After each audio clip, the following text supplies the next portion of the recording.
Alright, good morning. It's early, but this is where we stayed. So this is the little entryway. Closet.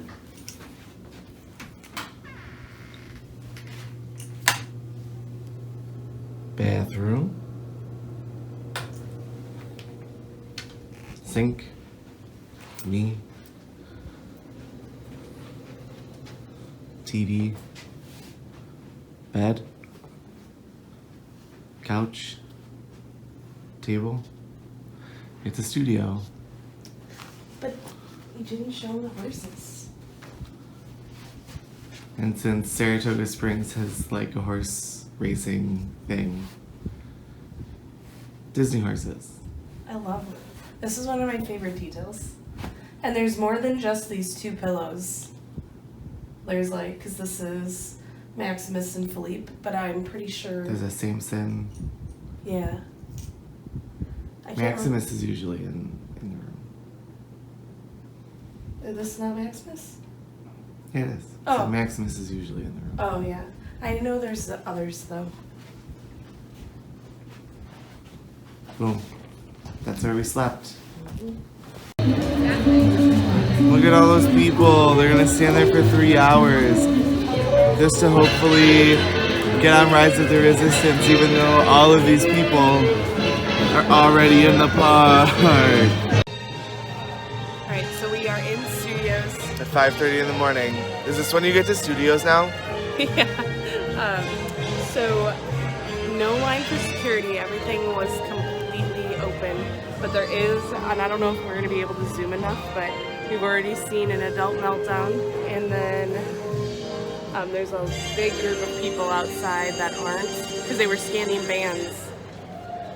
For resort guests. For resort guests, yeah. But there's a whole bunch of people like stuck in a pen that thought they were going to be able to get in like they had the last couple of days. Yeah. There. That's craziness. It's worth it though. So we're on a trash can drinking our kickstarts.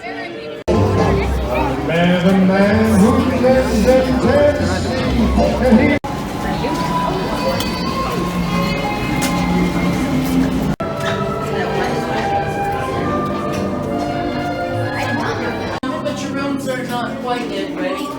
While the hotel's making final preparations, please feel free to look around. Beyond it is another dimension. A dimension of sound. A dimension of sight. Gracias.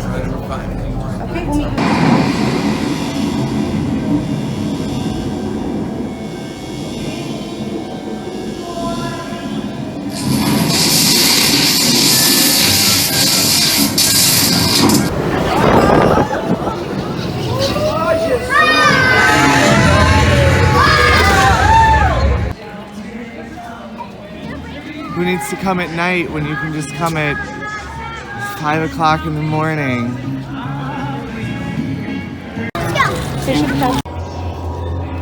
I want to take pictures in the queue here and be like, oh my god, look at Rise of the Resistance. Ever vigilant. I've been programmed to ensure that nothing escapes my notice. My sensors are on constant alert for the slightest sign of danger.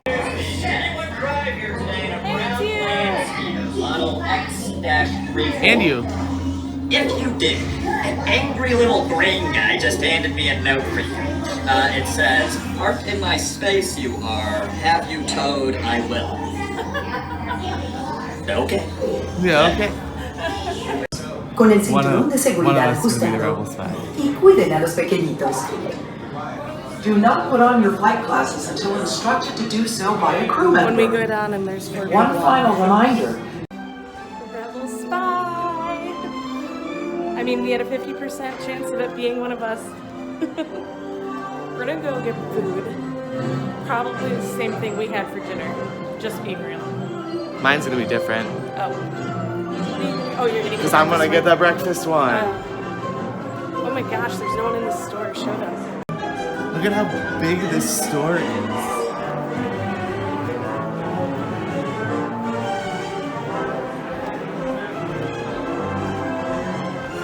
There's so much space in this store. I didn't know there was this much space in this store.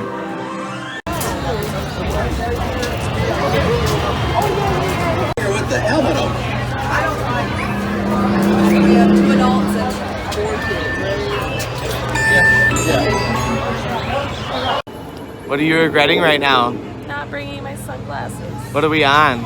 Swirling saucers. Hopefully we get the Christmas one.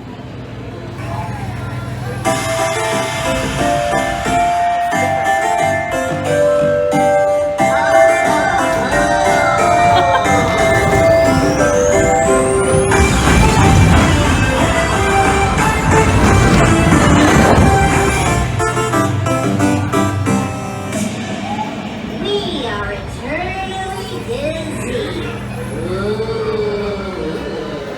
When you exit your Hey friends. So, I don't know how many of you have been tracking how this whole Rise of the Resistance thing is working. But basically what has happened the last couple days is they've been opening the park early, claiming safety reasons, etc., but it was kind of like a surprise opening where they were like opening at 6 when they were posted to open at 8 or 9. So today was the first extra magic hour day since Rise of the Resistance opened. And I will say they did a really good job of preparing for it, sort of. Like, you had to scan your band before you could even get up to the touch points to make sure that you were in the right spot. And they were holding the Non-resort 5:30 guests. non-resort guest over on the other side of the entrance, which is really nice. And they were saying over and over again as we were standing on Hollywood Boulevard, 750 boarding groups will open, blah, blah, blah. Luckily, we didn't trust them because we know that that doesn't make any sense. So we rode Tower of Terror like you saw, and then we sat at Ronto's Roasters and ate breakfast. And literally, like, we didn't check for 5 minutes. And I get a text from my friend Kyle, who's a non-resort guest, and he said, "It's open!" 30 minutes early. 30 minutes early, so we were boarding group 30, which says afternoon. Now, I also have a friend that got 12 and also says afternoon, and that's going on right now. But the problem is, Duncan was supposed to work at 10, and I have a nail appointment at noon. And they're swearing up and down if you're a minute late, you're not going to get on. I only need to leave for like an hour and a half, but my number could come up during that time. So, we went to guest relations because they said they also said they were gonna play an announcement, which apparently they did, but we didn't hear it. In Galaxy's Edge, like, we were like less than 50 feet from Yeah, we were the 50 ride. feet from the ride. They didn't play the announcement that Yeah. the boarding groups were open. And we don't have a bad boarding group. We don't, and we got one, and that's fine. But we were preparing to have an earlier one because we were obsessively checking.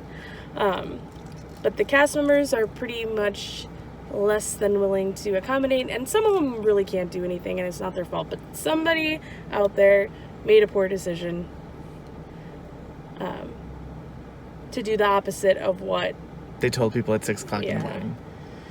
So we nothing even happens in studios till like 10. So we just decided to come back to the car because I need Sit in some sunglasses. AC. Yeah, it was cold this morning and now it's getting warm. But I also thought I could just lay down, not on the gross anything. So The end. we're just gonna sit here for a little bit. All right, update. Duncan had to go to work. I went to a nail appointment. Well, actually, we came home to nap. And then I went to a nail appointment. During my nail appointment, they did call our boarding group, but the ride did go down this morning. I don't remember if we said that or not, or if we... I don't actually know. We're just assuming because it didn't rotate through boarding groups for like 2 hours. So what we decided to try is, it is my mom's birthday, and she is available today. So Duncan had to go to work. My mom's going to use Duncan's boarding pass. We think we should have no problems since we didn't go to another park. So our Magic Band technically is still assigned to studios. So we should be all good. I'm just waiting for her to get done with lunch.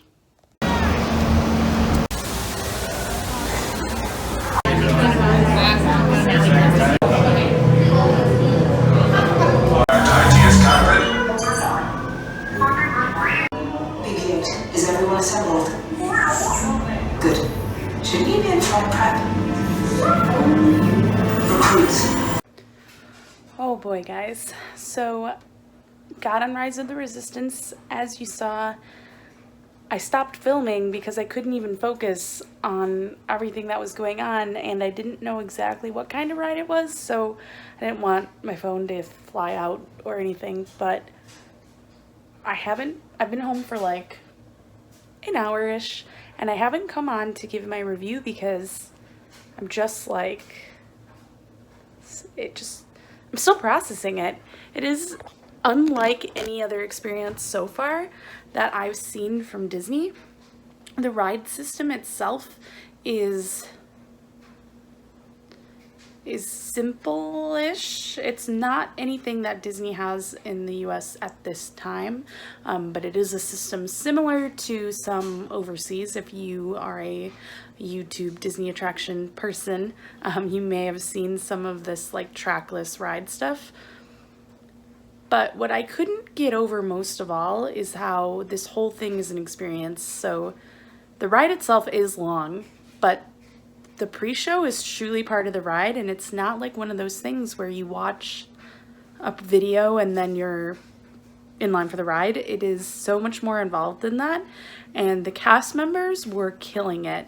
Honestly, if they ever get to a point where the cast members are no longer engaged, I think that will kill this ride.